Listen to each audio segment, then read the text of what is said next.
How you doing? I'm Kevin O'Hara for alcoholmastery.com. Today I wanted to talk about normal versus abnormal and how sometimes abnormality becomes the new normal, right? Both from a personal perspective and from a cultural, societal perspective.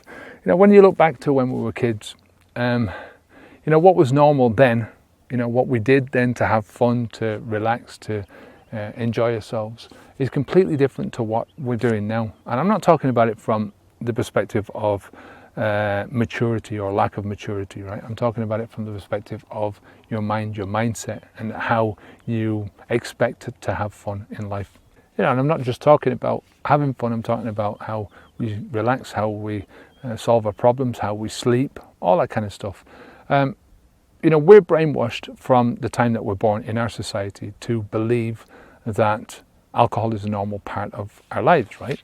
For us as youngsters, alcohol drinking would be abnormal, right? It's considered to be abnormal when you're a child, right?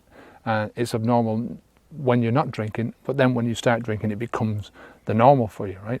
It takes a while for it to become normal because it's one of those things that you have to have an acquired taste for. You just don't get this thing straight up. It doesn't just come at you and become a part of your life. It takes a while before you get used to it, before you get used to the taste of it, before you get used to the feeling of drinking and all that kind of stuff. And this kind of normalcy versus abnormality, once you do get past a certain age and you do consider alcohol to be normal, society also considers it to be normal to drink, then you start to consider people who don't drink as being abnormal. Adults who don't drink as being abnormal. Society considers us to be abnormal.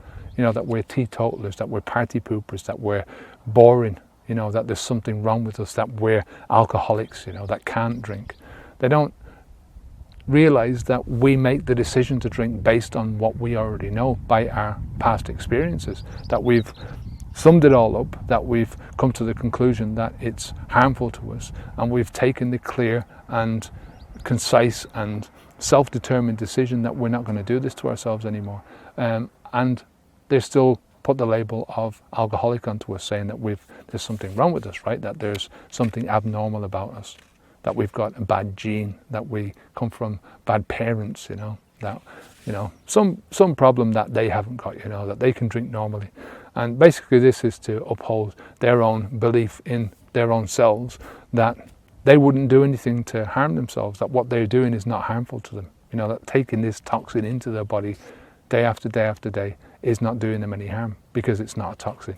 It's wine, it's beer, it's a Bordeaux, it's this and that and the other, I've often heard people saying that it's just such a shame that we can't go into a pub and order a soft drink, that the only soft drinks that they'll do is lemonade or just a very small range of alcohol drinks. But you can see why. A pub is not there to serve soft drinks. A pub is there to serve alcoholic drinks. The more alcoholic drinks it serves you, the more money it's going to make, and even if there is a profit in an individual bottle of lemonade, say for instance, or an individual bottle of water, how many bottles of water are you going to drink sat at a table, right? I know myself, when I go into a pub and I'm there for 2.5, 3 hours watching a match, right, maybe having a bite to eat, I'll drink maybe a couple of bottles of water and maybe a glass of orange juice. That's it. Beforehand, I would have drank 6, 7, 8 pints. Now, which is the more profitable for the pub owner, right? Certainly not the soft drinks.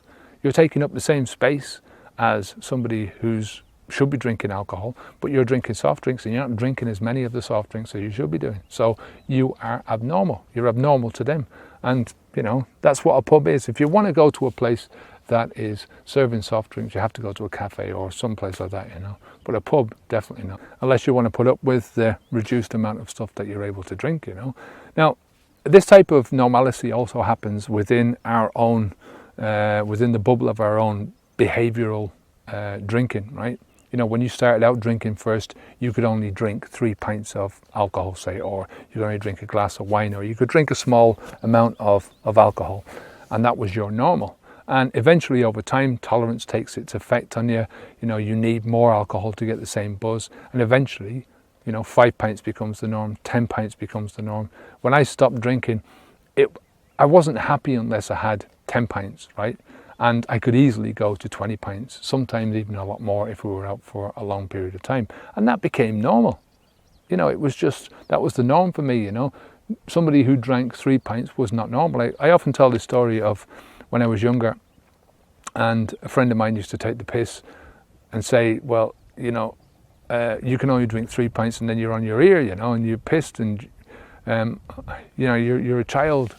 I can drink 10 pints and I can still handle 10 pints. And it was a big thing to sort of feel like you were growing up. And I always felt pissed off at him, you know. I used to say to him, you know, to defend myself, yeah, but look how much it's costing you to drink your 10 pints. But I really wanted to be like him. I wanted to be able to drink 10 pints of beer, you know.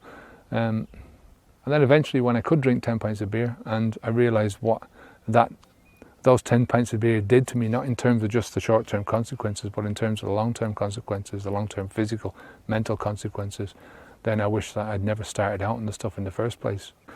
And we also have a normalcy in the way that alcohol invades different parts of your life. As I say, when you start out, you might only be drinking small amounts, and you're drinking for a specific goal, right?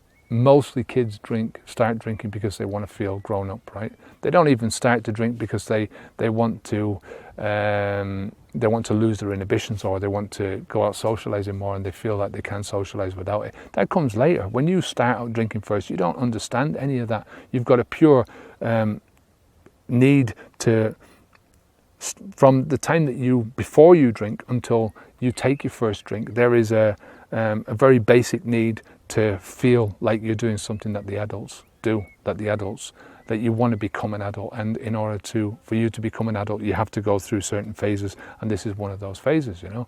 And eventually, as I say, the alcohol drinking behavior starts to infiltrate other areas. You start realizing that you can drink to lose your inhibitions. You can drink to help you to relax more when you're out socializing. You can drink to help you relax more when you're at home. You can drink to help you forget. You can drink to help you to commiserate. You can drink to help you celebrate, you know. And, you know, the drug companies, alcohol companies by any other definition, they want you to consider alcohol as a normal part of our society. They want you to look at alcohol as being a part of celebration, as a part of socialization, as a part of commiseration, as a part of every different aspect. And that's when you become truly hooked into the behavior, is when you start to, all these other areas of your life start to focus on the alcohol. So I'll leave it there and just leave you with the question of what is normal versus what is abnormal. You know, who says what's normal and who says what's abnormal? You know, both in terms of drinking and not drinking. You know, it's an individual choice. It's up to you to make that for yourself. And sometimes when you make the decision to be normal, that your normal is outside of society's normal, then you're going to be considered abnormal. Now, do you care? I don't. I'm glad to be outside of that mentality that thinks that putting alcohol into their mouths, putting this toxin into their mouths is a good thing to do. So anyway, until next time, I'll leave it there. My name's Kevin O'Hara for alcoholmastery.com. Leave a comment down below, or come on over to the website and leave a comment over there. You can sign up for our Quit Drinking Starter Pack. If you're new to quitting drinking and you want some help to start off, we've got a starter pack at your disposal. You just give us your name and email address and I'll send it over to you. There's a couple of video courses in there, a couple of books, and there's a few other bits and pieces, so that'll help you to start out on this journey. So until next time, I'm Kevin O'Hara for alcoholmastery.com. Take care of yourself, onwards and upwards. Take care. Bye now.